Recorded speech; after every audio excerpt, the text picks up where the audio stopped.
Les invito, hermanos, a que abramos nuestras Biblias en la carta a los Hebreos, en el capítulo 6. Hebreos 6. Y nos vamos a ubicar en los versículos del 9 al 12, cuando lo encuentre. Entonces, en reverencia a la santa palabra de Dios, y si puede hacerlo, nos ponemos de pie. Si no puede hacerlo, permanezca ahí sentadita.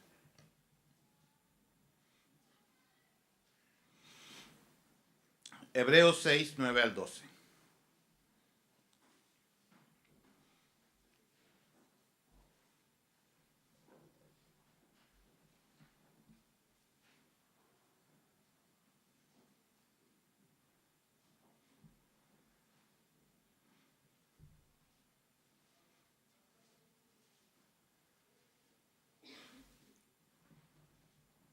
Dice así la santa y bendita palabra de Dios.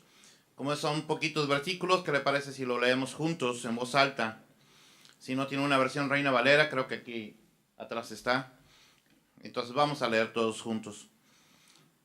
Leemos en el nombre del Padre, del Hijo y del Espíritu Santo, y el pueblo de Dios dice amén. Pero en cuanto a vosotros, oh amados, estamos persuadidos de cosas mejores y que pertenecen a la salvación, aunque hablamos así.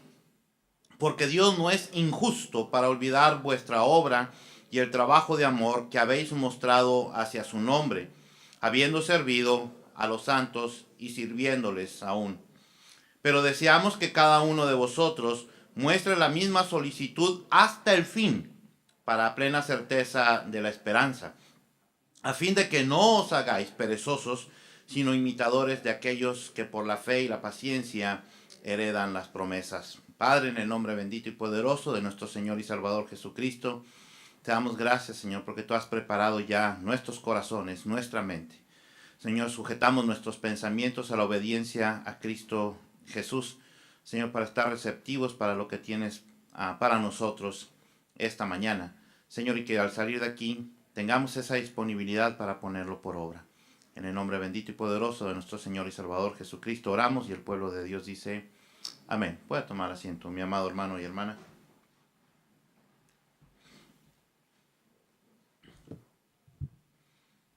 Me gustaría comenzar el mensaje del día de hoy con dos ilustraciones, dos pequeñas historias, dos cortas historias que son reales y que sirven para ejemplificar lo que quiero predicar el día de hoy. La primera dice así: en la ciudad de Birmingham, no sé si está bien pronunciado así, Birmingham, en Inglaterra, un policía se convirtió al cristianismo, pero cuando desempeñaba su trabajo, escuche bien, cuando este policía que se convirtió al cristianismo desempeñaba su trabajo, presenciaba tales cuadros de pecado y desgracia que por un tiempo su esposa y él pidieron a Dios que les abriera la puerta de otro empleo. Oraron, pero no recibieron respuesta. Por fin, un día él le dijo a su esposa: me parece que hemos cometido un error. Hemos implorado que se me conceda cambiar de empleo, pero empiezo a creer que Dios me ha colocado como policía a propósito. Ahora voy a pedirle que me ayude a servir en donde estoy. Así principió su vida de magníficos servicios. Su influencia sobre los demás policías creció tanto que pronto lo nombraron director de detectives, y fue el instrumento que Dios usó para convertir a varios criminales. Dios le ha puesto a usted donde se encuentra ahora porque sabe que allí es donde puede rendir el mejor servicio. ¿Cuántos pueden decir amén? La segunda historia es así, también igual de corta. Cuando yo era capellán del ejército, escribe esta persona, atendí a un soldado moribundo al cual yo conocía y le pregunté si quería enviar a su madre algún mensaje conmigo. Y me contestó: sí, por favor, dígale que muero con toda felicidad. Le pregunté otra vez si quería algo más y me dijo: sí. Escriba usted, por favor, a mi maestra de la escuela dominical y dígale que muero con toda felicidad. Le pregunté otra vez si quería algo más y me dijo: sí, escriba usted, por favor, a esa maestra de la escuela dominical. Dígale que yo muero como cristiano fiel a Cristo y que nunca me olvidé de las buenas enseñanzas que ella me dio. Yo conocí a esa maestra, dice el que escribe esta historia, y le escribí. Pocas semanas después me contestó: Que Dios me perdone, que Dios me perdone, pues hace tiempo renuncié a mi cargo de maestra de escuela dominical porque yo pensaba que mi trabajo con esos niños no servía ni valía la pena para nada. E impulsada por mi débil corazón y por mi falta de fe, abandoné a mis alumnos. Y ahora que recibo la carta de usted en la que me dice que mi enseñanza fue un medio para ganar un alma para Cristo, estoy decidida a trabajar otra vez en el nombre de Cristo y le seré fiel hasta el fin de mi vida. Estas dos son historias reales, cortas pero reales. Y yo no sé si con estas dos historias usted ya tenga una idea, como dijo nuestro hermano Edmundo, usted tenga una idea de qué voy a predicar el día de hoy. Ya más o menos puede tener una idea. Y yo creo que tal vez usted, hermano, como yo, por lo menos a mí me ha sucedido, me sucede, haya sentido en alguna ocasión una frustración tan grande que haya decidido renunciar, por ejemplo, a su trabajo, donde usted trabaja. Se siente que no es valorado, se siente que su presencia no es apreciada y por eso toma esa decisión que está tomando. No sé si alguna vez le ha pasado. A mí me ha sucedido. Me ha sucedido en un trabajo secular y también me ha sucedido en la iglesia. Yo no sé si usted se siente a veces tan frustrado dentro de la iglesia, dentro del ministerio, se siente tan poco valorado, que su presencia no es apreciada y usted quiere dejar la iglesia, quiere dejar la congregación, o peor, quiere dejar a Cristo. Y lo peor es cuando alguien puede pensar, bueno, y todo esto lo sabe Dios. Y Dios no hace nada al respecto. Entonces todo eso todavía le pone más frustración a su vida y entonces toma esa decisión de decir, esto no vale la pena, yo renuncio, yo lo dejo, yo me voy. Vamos a ver qué es lo que tiene que decir la santa palabra de Dios al respecto de esto el día de hoy. Y entonces nos ubicamos ahí en la carta a los Hebreos, capítulo 6. Y en el versículo 9, fíjese cómo dice, pero en cuanto a vosotros, oh amados, estamos persuadidos ¿de qué cosa? De cosas mejores y que pertenecen a la salvación, aunque hablamos así. La forma o la cuestión de por qué dice aunque hablamos así es porque antes de este versículo, el escritor de la carta a los Hebreos, que muchos creemos que es el apóstol San Pablo, está exhortando, está regañándolos por la falta de fe que está teniendo la iglesia de los hebreos. Él tiene cosas muy importantes que enseñarles, pero la iglesia no crece. Se ha quedado en el ABC de la fe. La iglesia solamente sabe que Dios es bueno, que Cristo salva y que tiene un plan maravilloso para ti. Hasta ahí saben, no saben nada más. Se quedaron totalmente bloqueados. Hacen preguntas muy difíciles y responde el apóstol Pablo o el escritor de los Hebreos. Responde, ¿cómo quieren que yo les explique cosas profundas si ustedes no salen del ABC de la fe? No puedo.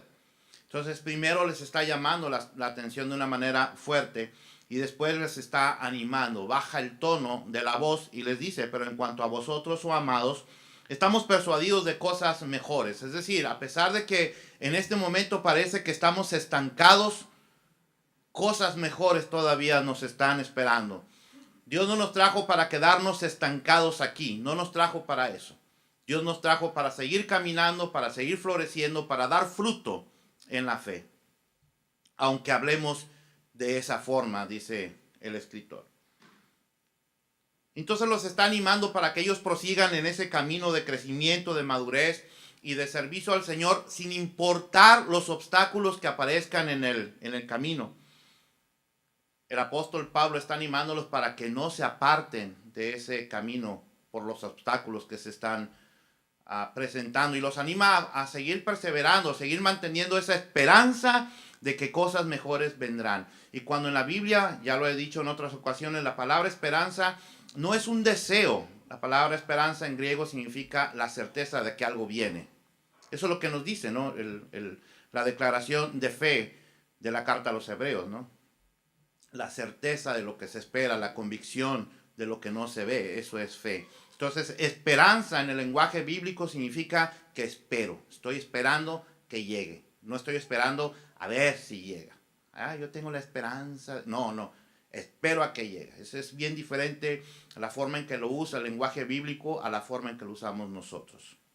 Ahora, ¿en qué fundamenta el apóstol Pablo o el escritor de la carta a los Hebreos esta declaración tan profunda de que cosas mejores vienen? Cosas mejores vienen. ¿En qué lo fundamenta él? Bueno, seguramente parte de su fundamento es su propia experiencia. Si el escritor de la carta a los Hebreos fue el apóstol San Pablo, entonces nosotros podemos ver la experiencia que Pablo ha tenido, las cosas que ha sufrido y cómo Dios lo ha levantado en todas las ocasiones. Pero mucho más que la experiencia de él es la promesa de Dios. El escritor de la carta a los Hebreos dice, cosas mejores vienen porque esa es la promesa de Dios. Y esa es nuestra primera enseñanza para nosotros, hermanos. Cosas mejores vienen para la iglesia de Kildare. Cosas mejores vienen para su vida y para mi vida porque Dios lo prometió. Nada más por eso. Y si Dios promete, Él cumple. Él no es como nosotros. Él no es político. ¿Verdad? Los políticos prometen y no cumplen. ¿Verdad? Él sí. Él dice y hace. Ahora fíjese, ¿dónde está esa promesa? Versículo número 10. Porque Dios no es injusto para olvidar vuestra obra y el trabajo de amor que habéis mostrado a su nombre, habiendo servido a los santos y sirviéndoles aún. ¿Dios es injusto, hermanos? Ahí dice que no. Ahora, ¿Dios es un ser olvidadizo? No, ahí dice que no. Dice que Él no es injusto ni olvida la obra de cada uno de nosotros, el trabajo de amor que habéis mostrado hacia su nombre, habiendo servido a los santos y sirviéndole aún. A pesar de las dificultades que enfrentaba la iglesia de los hebreos, a pesar de esas dificultades, ellos seguían atendiendo las necesidades de las personas que estaban padeciendo alguna escasez. Y si quieren ver qué clase de necesidades eran las que estaban atendiendo, el capítulo número 10 nos dice una descripción más detallada de cómo servía la iglesia de los hebreos a los hermanos ahí y a otros hermanos. Lo que el apóstol Pablo quiere decir es que el buen fruto que están dando estos hebreos es evidencia de que son salvos. La salvación siempre va asociada con las buenas obras. Es decir, no hacemos buenas obras para ser salvos. No, eso no. Sino porque somos salvos, hacemos buenas obras. Entonces, ¿cómo reflejas tú que la salvación de Cristo está en ti? ¿Cómo lo reflejas? Haciendo buenas obras. Es la forma en que tú reflejas que Cristo está en ti. Entonces, por eso el apóstol Pablo asocia el trabajo, el servicio en el amor al Señor y a la obra con la salvación. Que hay una relación tremenda. Los hebreos tenían bien claro que de esta manera servían a Cristo. Y aquí me quiero detener un poquito, para poder desarrollar este concepto de lo que significa ser siervo, porque eso es lo que dice el versículo 10. Habiendo servido a los santos y sirviéndoles aún. ¿Qué significa esto de ser siervo? Bueno, déjeme decirle que cuando una persona reconoce a Jesucristo como su Salvador, también lo reconoce como su Señor. ¿Usted está de acuerdo con eso? O sea, Jesucristo no puede ser su Salvador si además no es su Señor. Tiene que ser su Señor. Y si es su Señor, entonces es su amo. Si Él es su amo, ¿usted en qué se convierte? En un siervo. La palabra siervo y la palabra esclavo en griego es exactamente la misma. Doulos se dice, por si quieres saberlo. Doulos.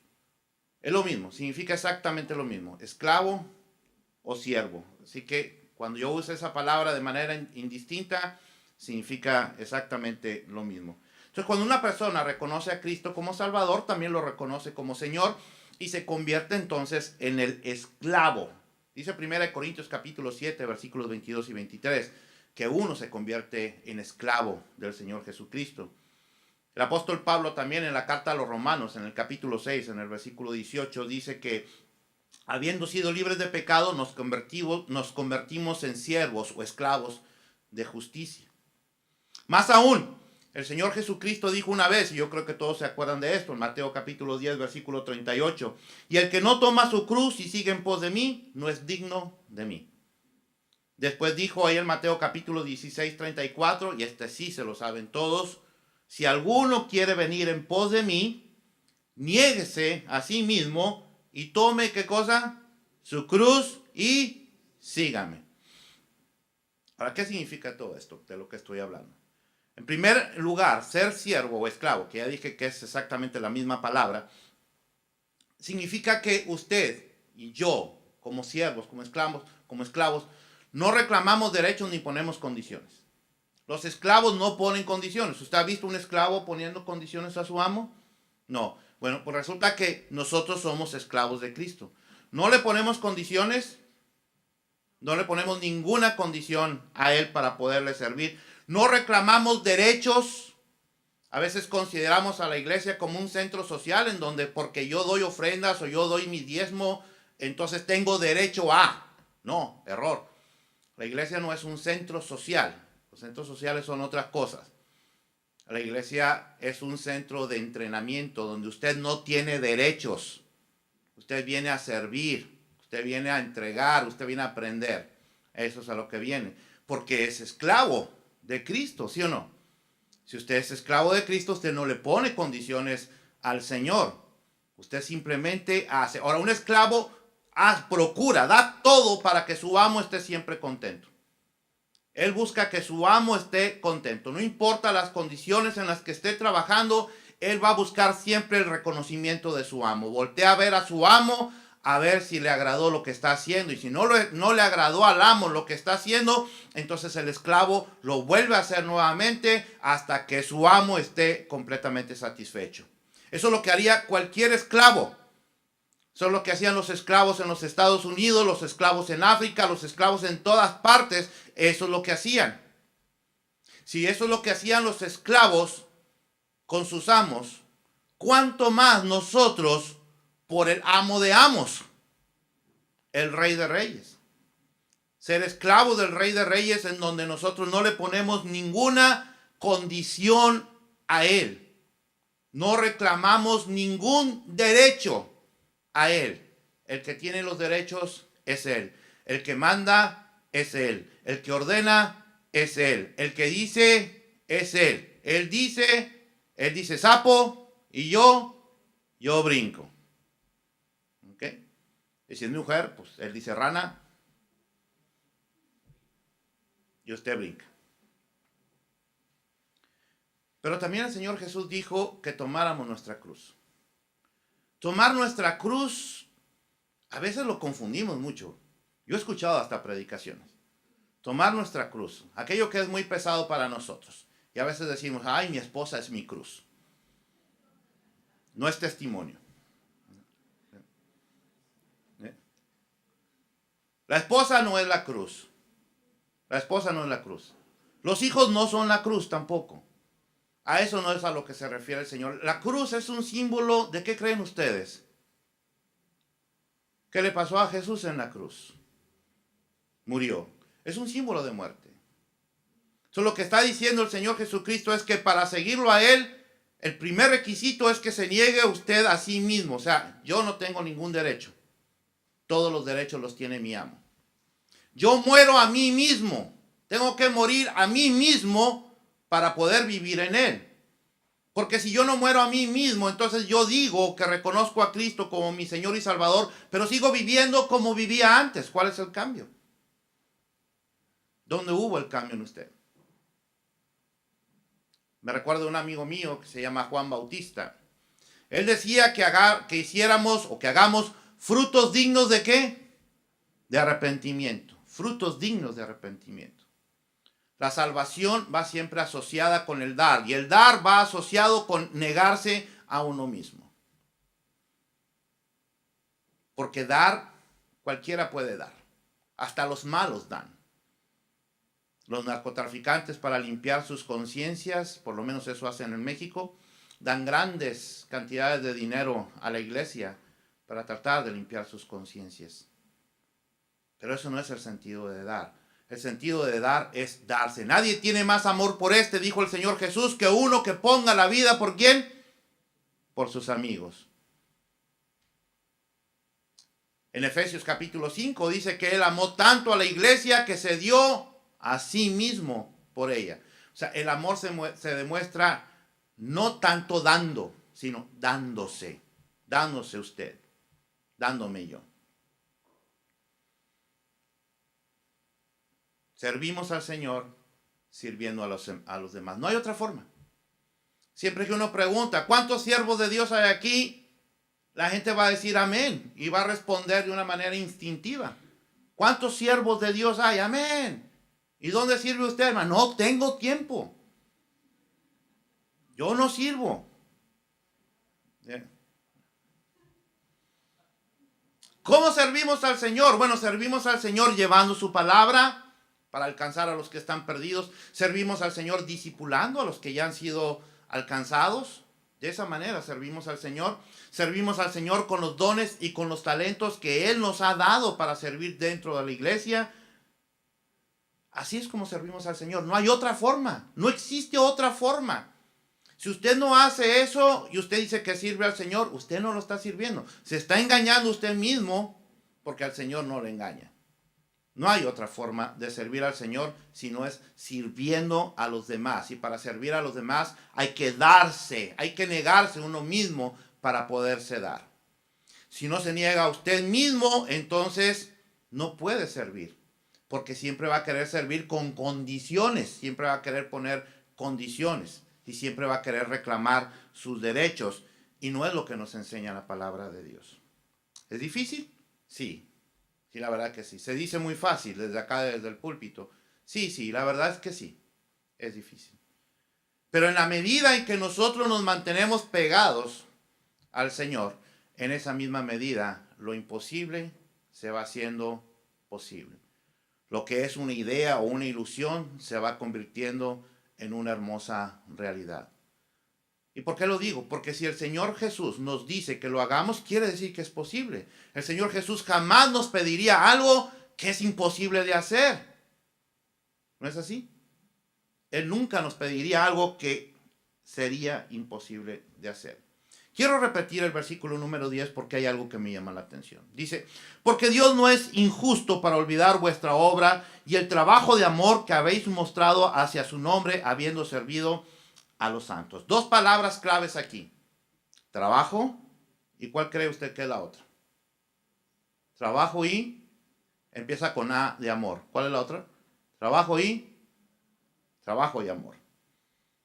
Se debe trabajar con amor. ¿Qué significa trabajar con amor? Trabajar con amor significa trabajar sin amarguras.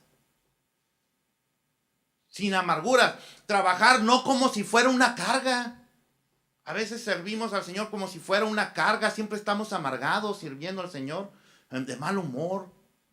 Siempre buscando las cosas malas, las cosas negativas. Tratando de señalar los errores de los demás. Y decimos que servimos al Señor. La palabra de Dios nos enseña que el trabajo al Señor tiene que ser con amor. Y el amor busca siempre el bienestar de los demás. ¿No? ¿O estoy diciendo algo que no es?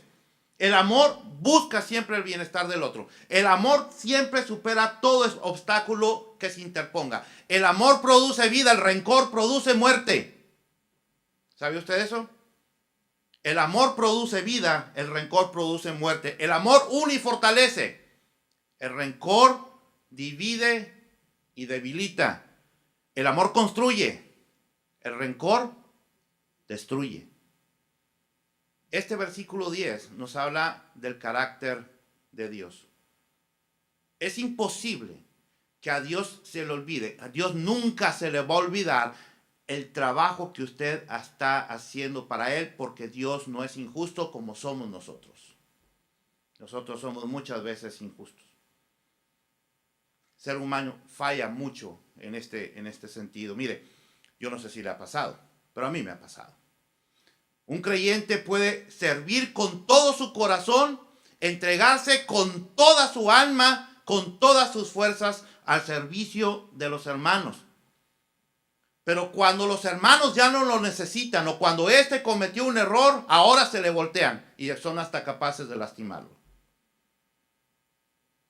Lo desechan, ya no me sirve. Y son capaces de hacer cualquier cosa, hasta de lastimarlo. A veces tenemos una memoria demasiado corta, demasiado corta. A veces cometemos tantas injusticias por olvidarnos de lo que otros han hecho en favor de nosotros. Cometemos tantas injusticias. Dejamos de reconocerlos adecuadamente y ahora nos ponemos en contra y somos capaces de lastimar sin ninguna misericordia. El apóstol Pablo en la carta a los Hebreos nos dice que dos de las formas en que se demuestra la realidad de la salvación en su vida y en la mía es trabajando con amor. La semana pasada prediqué precisamente acerca de la resurrección de nuestro Señor Jesucristo, que es lo que celebrábamos no solamente la semana pasada, sino cada domingo. Eso es lo que celebramos, la resurrección de nuestro Señor Jesucristo. Usted ve su boletín y va a ver cada domingo lo mismo, celebrando la resurrección de nuestro Señor Jesucristo. Y hablábamos la semana pasada acerca de, ustedes me conocen, saben que yo no ando enfocando en cuestiones históricas o tradicionales, sino estoy enfocando en cuál es la realidad de la resurrección de nuestro Señor Jesucristo en su vida. ¿Cómo se refleja que Cristo resucitó en usted? ¿Cómo se refleja? Porque si Cristo resucitó y resucitó, ¿usted cree que resucitó? Pero no resucitó en usted, usted y yo, o en mí, no podemos ser testimonio para nadie. Nosotros no podemos ser testimonio para nadie. Porque si nosotros vamos con nuestra amargura, con nuestro rencor, con nuestra indiferencia a predicar el nombre de Cristo, la persona no nos va a creer y nos va a decir, mira, yo prefiero quedarme como estoy. Entonces la resurrección de Jesucristo tiene que ser una realidad en nuestras vidas y tiene que reflejar que verdaderamente nosotros somos salvos. La realidad de la salvación consiste en amar y servir al Señor con alegría, con entusiasmo. Amén. Dios es todo lo contrario al ser humano. Gloria sea al Señor. Gloria sea al Señor. El miércoles explicaba en el estudio bíblico que uno de los errores que cometemos también muchas veces es querer forzar a las escrituras a que hagan lo que yo quiero que haga. En lugar de que yo haga lo que las escrituras dicen, quiero que las escrituras hagan lo que yo haga. Y a veces somos más santos que Dios. Y andamos señalando a medio mundo y crucificando a medio mundo. ¿Sabe por qué? Porque no nos dejamos llevar por las escrituras, sino que las forzamos para que hagan lo que nosotros queremos que digan. Pero Dios, bendito sea el Señor, que Él no es así. Él no es así. Él se acuerda de todo. Él se acuerda de todo ahora y Él se acuerda de todo y se va a acordar de todo en un futuro. Cuando usted y yo, todos los que estamos aquí, todos vamos a presentarnos ante el tribunal de Cristo. Todos los que estamos aquí. Dice el apóstol Pablo, fíjense, porque es necesario que todos nosotros comparezcamos o nos presentemos ante el tribunal de Cristo para que cada uno reciba según lo que haya hecho mientras estaba en el cuerpo, sea bueno o sea malo. Todos vamos a presentarnos ante el tribunal de Cristo. Y a todos nos va a dar el Señor algo según lo que hicimos, sea bueno o sea malo. 2 Corintios capítulo 5, versículo 10. El apóstol Juan escribe en la segunda carta, en el capítulo 1, versículo 8. Mirad por vosotros mismos para que no perdáis el fruto de vuestro trabajo, sino que recibáis galardón completo. La palabra galardón, por si usted no lo sabe, en griego significa premio. Y era más o menos el equivalente a lo que en los Juegos Olímpicos o en cualquier competencia le ponen una medalla. Entonces fíjese lo que está diciendo el apóstol San Juan, ahí en la segunda carta, capítulo 1, versículo 8. Mirad por vosotros mismos para que no perdáis el fruto de vuestro trabajo, sino que recibáis premio completo. También el apóstol Juan, el mismo apóstol Juan escribe, pero en el Apocalipsis capítulo 11, versículo 18, dice: y se airaron las naciones y tu ira ha venido y el tiempo de juzgar a los muertos y de dar el galardón a tus siervos los profetas, a los santos y a los que temen tu nombre, a los pequeños y a los grandes, y de destruir a los que destruyen la tierra. el Señor va a dar conforme a lo que estuvimos haciendo aquí en la tierra. El Señor premia, el Señor recompensa. ¿Usted cree eso? Y vale la pena, créame, vale la pena trabajar para el patrón de patrones. Ese no es injusto. Él no es nada injusto. Vale la pena trabajar para Él. En los versículos finales, versículos 11 y 12 de nuestro pasaje, dice: pero deseamos que cada uno de vosotros muestre la misma solicitud hasta el fin, para plena certeza de la esperanza, a fin de que no os hagáis perezosos, sino imitadores de aquellos que por la fe y la paciencia heredan las promesas. Deseamos que cada uno de vosotros muestre la misma solicitud hasta el fin. ¿Hasta cuándo? Hasta el fin. Para plena certeza, o sea, plena seguridad de la esperanza, de que va a llegar, que usted esté seguro de que va a llegar, a fin de que no se hagan perezosos. ¿Qué es un perezoso? Un flojonazo, ¿verdad? Sino imitadores de aquellos que por la fe y la paciencia heredan, ¿qué cosa? Las promesas. Una de las más poderosas armas de Satanás, déjeme, le digo esto, yo creo que usted lo sabe, pero se lo voy a decir. Igual se lo voy a decir. Una de las más poderosas armas que tiene Satanás en contra de los hijos de Dios, ¿sabe cuál es? El desánimo. Esa es una de sus más poderosas armas. Con el desánimo, Satanás destruye, con el desánimo, Satanás divide, y con el desánimo, Satanás aleja a los creyentes de Dios. Los aleja del Señor, los aleja de su palabra, los aleja de todo lo que tenga que ver con Él. Los aleja del servicio, los aleja de la fe. Y lo hace a través del desánimo. Acuérdense, también lo he dicho muchas veces, la caricatura que tenemos de Satanás no es la que nos presentan las películas o cosas por el estilo. No es el tipo rojo con una cola que tiene la punta de flecha, una pata de cabra, dos cuernos, un trinche. ¿Cómo le dicen al trinche? ¿Ah? Tridente, un tridente. Ese no es, él quiere eso, pero eso no es. Juan 10:10 dice que él no vino a jalar cadenas, a asustar a las personas, a aparecérseles en la noche. Juan 10:10 dice que él vino a robar, matar y destruir. O sea, el tipo es en serio. No hay que tomárselo a juego. Y él, a eso es lo que hace, es el trabajo de él. Ese es el trabajo de él. Y mediante el desánimo, cuando él inyecta desánimo en usted e inyecta desánimo en mí, él divide, destruye y aleja a las personas. Cumple su propósito de robar, matar y destruir. Usted sabrá si le da gusto a Satanás. Ahora, una de las grandes debilidades de la iglesia, es, y a lo mejor usted puede estar de acuerdo conmigo o no, tal vez depende del testimonio de cada uno de ustedes, pero una de las grandes debilidades de la iglesia es empezar algo y no terminarlo. ¿Verdad?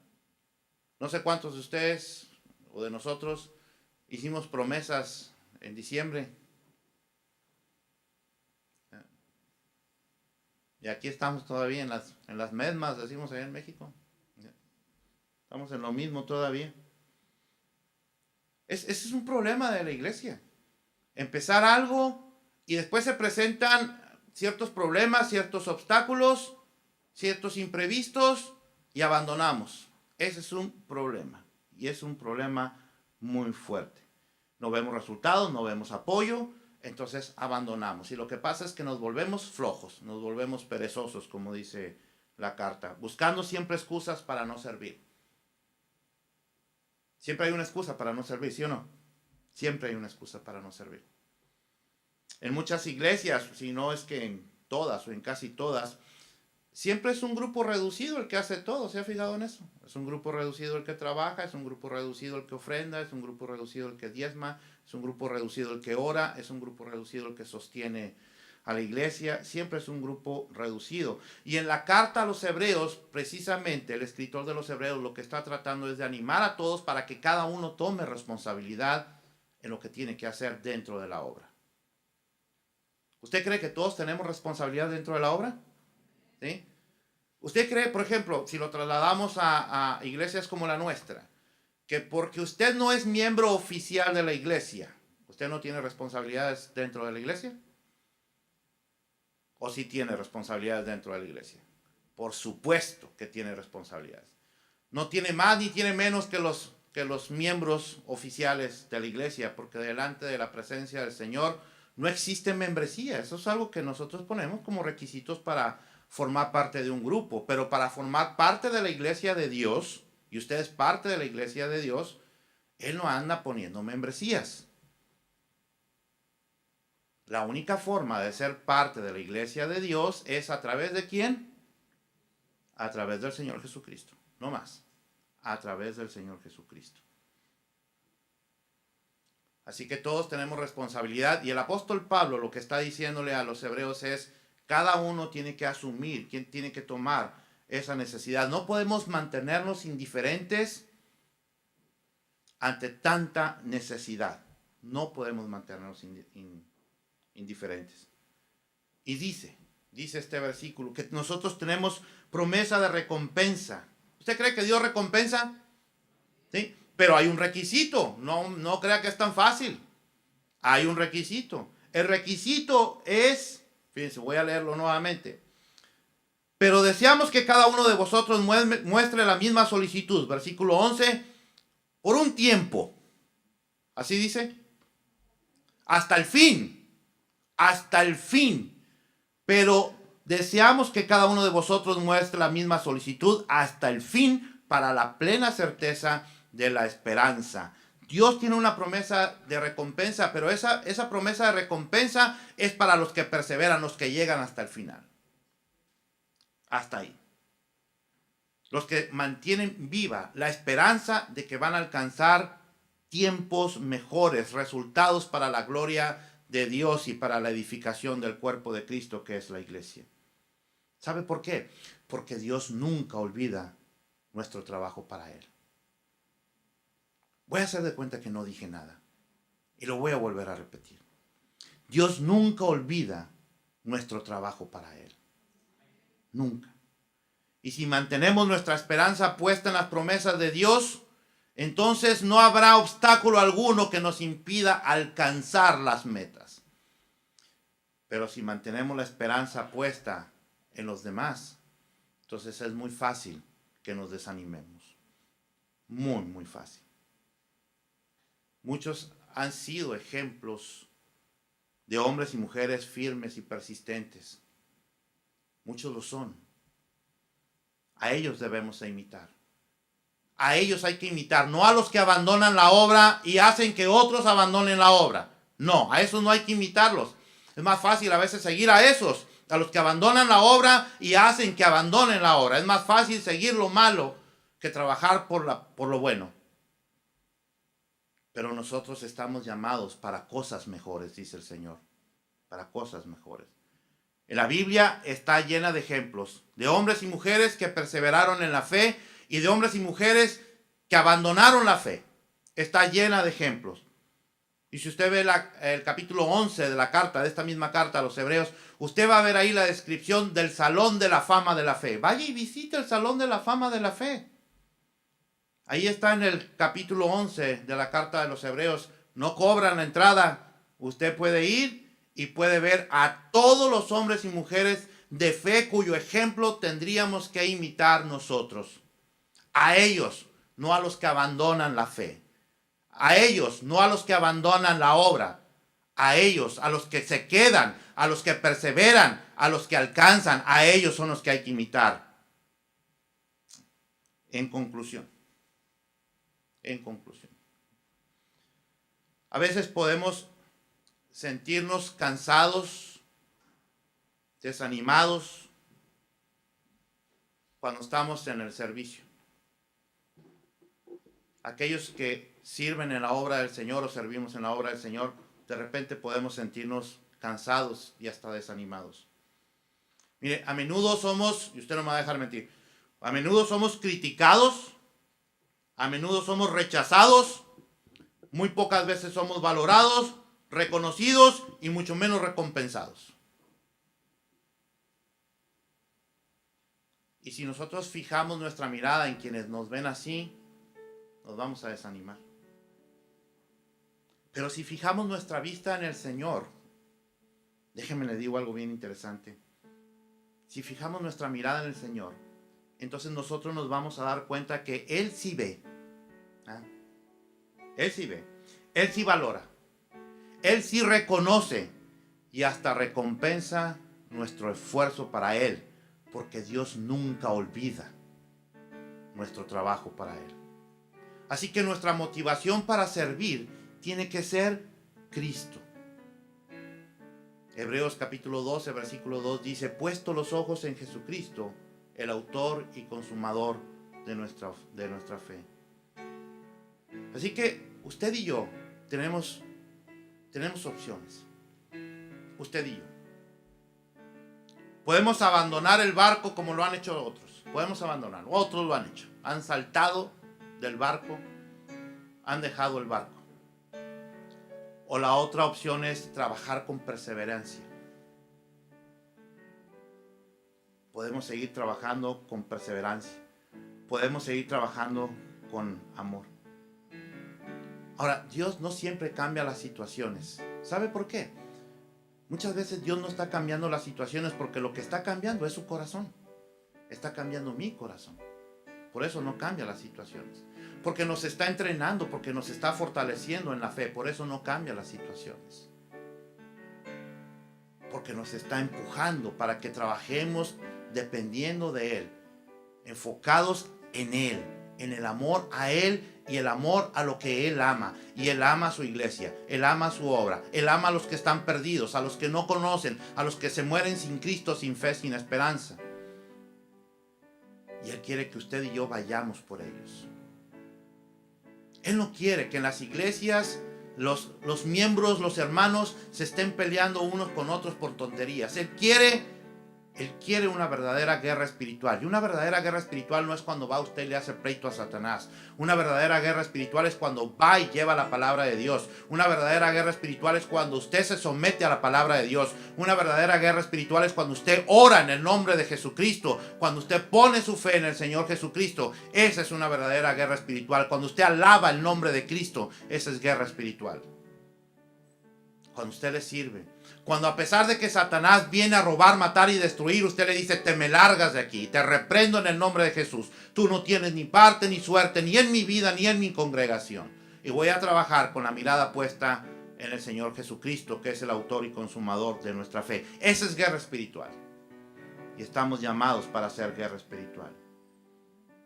Usted tiene esa opción. Brinque. Váyase ante los obstáculos. Sálgase. Deje el barco, abandónelo.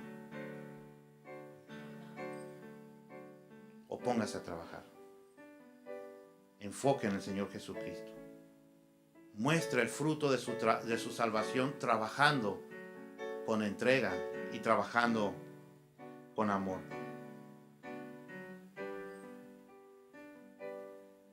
¿Sabe qué? Hay la esperanza de tiempos mejores. Siempre hay esa esperanza. Dios nos lo prometió. Y por eso es tiempo de lo que dijo el Señor Jesús. Tiempo de negarnos a nosotros mismos. Tiempo de cambiar. Es tiempo de negarnos a nosotros mismos. Acabamos de recordar, de celebrar la resurrección de nuestro Señor Jesucristo. Es tiempo de reflejar la resurrección de Cristo en nuestras vidas. ¿Cristo vive en usted? ¿Sí? ¿Cristo vive en usted? Refléjelo. Cristo vive en mí, tengo que reflejarlo. ¿Cómo actúa Cristo? ¿Cómo actúa el Señor? ¿Actúa con rencor? ¿Actúa con odio? ¿Cómo actúa? ¿O actúa con amor? ¿Busca conciliar? ¿Busca restaurar? ¿O busca dividir? Él busca restaurar. Siempre. Es tiempo de morir a nosotros mismos, de negarnos a nosotros mismos y enfocar en el Señor, servirle a Él. Servirle a Él. Es tiempo de no andar disparando a los lugares equivocados. Andamos disparándonos a veces aquí en las iglesias nosotros mismos. Y el enemigo está afuera. El enemigo no está aquí adentro. El enemigo está afuera. Y se está divirtiendo de lo lindo cuando las iglesias empiezan a empezar a dispararse desde dentro. Y no me refiero a Kilder, me refiero a la iglesia de Cristo.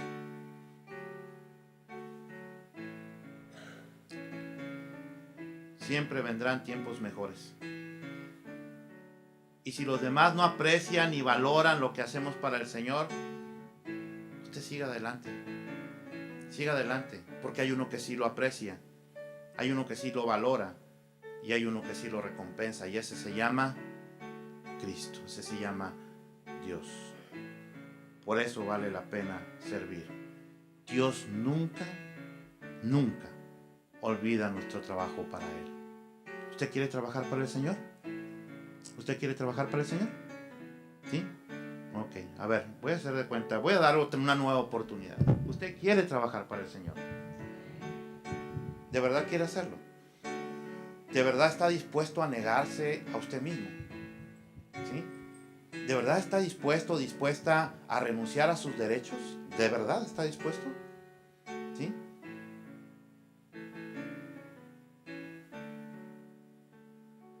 Porque si usted está dispuesto a eso, entonces usted está en el lugar indicado, en el lugar correcto, para desarrollar los dones y talentos que Dios le ha dado. Pero el requisito es trabajar con amor, renunciando a todo para servirle a Él. Y si usted está de acuerdo con eso, Dios le promete a usted una gran recompensa. Y Él nunca falla. Yo fallo, usted falla, pero Dios nunca falla.